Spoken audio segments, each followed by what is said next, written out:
नमस्कार दोस्तों, स्वागत है आप सभी का आपके अपने YouTube चैनल राजस्थान एग्ज़ाम वाला में। जी हाँ, थोड़ा सा परिवर्तन कर दिया है नाम में। पहले राजस्थान वाला था, लेकिन हल्का सा परिवर्तन करके एग्ज़ाम शब्द को जोड़ा गया है। तो अब से राजस्थान एग्ज़ाम वाला नाम से ये चैनल संचालित होगा। दोस्तों, आज के इस वीडियो में हम शिक्षा मनोविज्ञान के 20 महत्वपूर्ण एकदम सेलेक्टेड प्रश्नों को देखने जा रहे हैं। साइकोलॉजी की इस सीरीज़ के अंदर हम लगभग 1000 प्लस प्रश्नों को देखेंगे। ये प्रश्न आपको रीट, सीटेट और पूरे भारत भर में शिक्षक भर्ती परीक्षा के अंदर उपयोगी साबित होगी। तो दोस्तों, शुरुआत करते हैं बिना किसी देरी के। पहला प्रश्न है, प्रशिक्षण एवं अनुभव के द्वारा व्यवहार में होने वाला परिवर्तन को अधिगम कहते हैं। यह कथन जिनका है वह हैं A Gates, B Calvin, C Skinner या डी प्रेसी। इसका सही उत्तर है ए गेट्स। अगले प्रश्न पर चलते हैं। दूसरा प्रश्न है, कोई भी बालक सीखना शुरू करता है। ए जब उसे विद्यालय में प्रवेश दिलाया जाता है, बी जब वह बोलना शुरू करता है, सी जब वह घर से बाहर निकलता है या डी अपने जन्म से ही। बताइए दोस्तों। जी हाँ, इसका सही उत्तर है डी, अपने जन्म से ही बालक सीखना शुरू कर देता है। तीसरा प्रश्न है, क्षमता के विकास का दूसरा नाम है। ए अनुभव, बी परिपक्वता, सी शारीरिक विकास या डी कौशल विकास। इसका सही उत्तर है डी कौशल विकास। अगले प्रश्न पे चलते हैं। चौथा प्रश्न है, मनोविज्ञान ने शिक्षा को बना दिया है। क्या बना दिया है? ए पाठ्यचर्या केंद्रित, बी शिक्षक केंद्रित, सी बाल केंद्रित या डी विषय केंद्रित। इसका सही उत्तर है सी बाल केंद्रित बना दिया है। पांचवा प्रश्न है, निम्नलिखित में से कौन सा रायबर्न के अनुसार शिक्षा के 3 संबंधों में सम्मिलित नहीं है? ए बच्चे और शिक्षक में संबंध, बी बच्चे और समाज में संबंध, सी शिक्षक और विषय में संबंध या डी विषय और बच्चे में संबंध। इसका सही उत्तर है सी शिक्षक और विषय में संबंध। दोस्तों, हो सकता है आपके कुछ प्रश्न गलत निकल जाए, कोई बात नहीं, वीडियो को ज़रूर पूरी देखें, जिससे कि कम से कम आपकी नॉलेज पावर ज़रूर बढ़ेगी और आपको आने वाली भर्ती परीक्षाओं के अंदर उपयोगी सिद्ध होगी। अगले प्रश्न पे चलते हैं दोस्तों। अधिगम प्रतिफल का तात्पर्य है।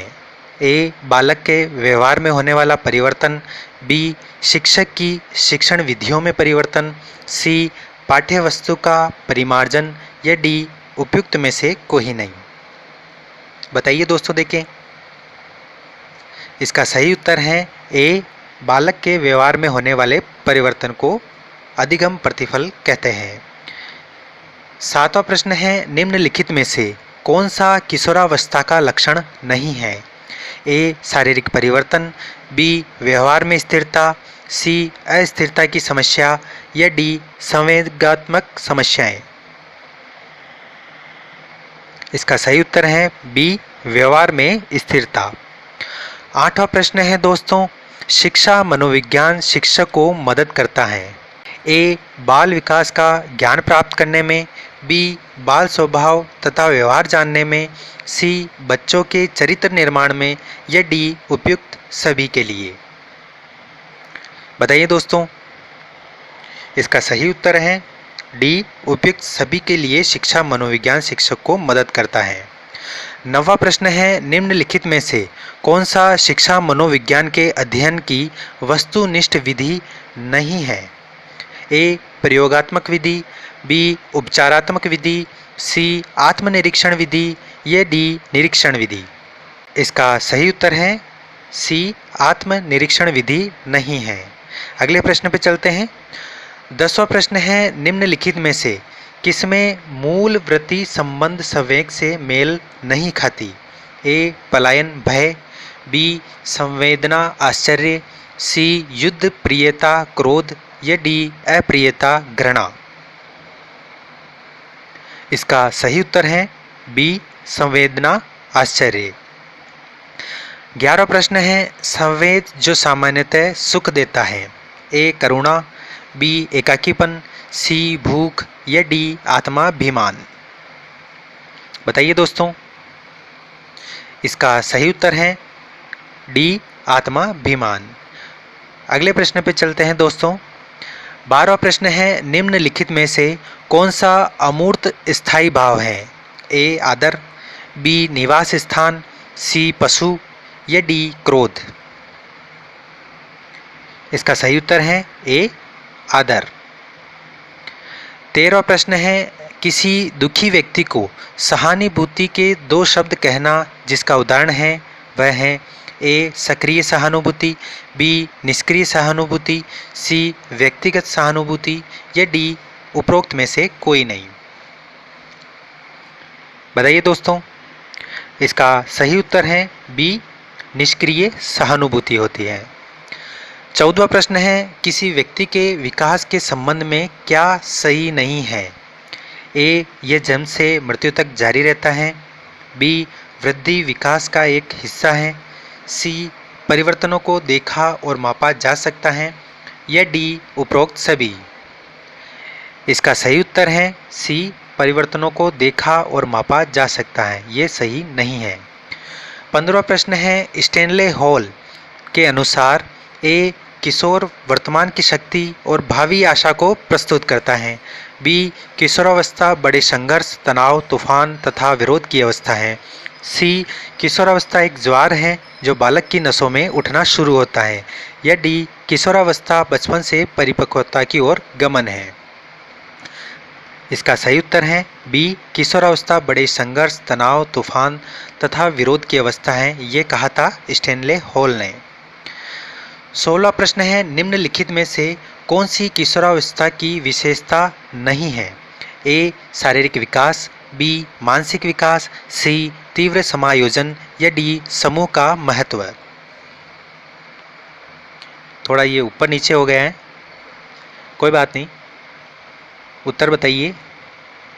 इसका सही उत्तर है डी तीव्र समायोजन। अगले प्रश्न पे चलते हैं। 17वां प्रश्न है, थकावट और बीमारी जैसे कारक मुख्य रूप से प्रभावित करते हैं? ए बच्चे के संवेगात्मक विकास को, बी बच्चे के शारीरिक विकास को, सी बच्चे की संकल्प शक्ति को, या डी बच्चे के आत्मविश्वास को।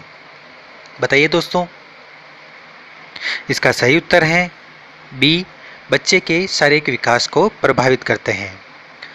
18वां प्रश्न है, सीखना विकास की प्रक्रिया है, ये किसने कहा था? ए वुडवर्थ ने, बी थॉर्नडाइक ने, सी मॉर्गन ने, या डी क्रॉनबेक ने। बताइए दोस्तों। इसका सही उत्तर है ए वुडवर्थ ने ये कहा था।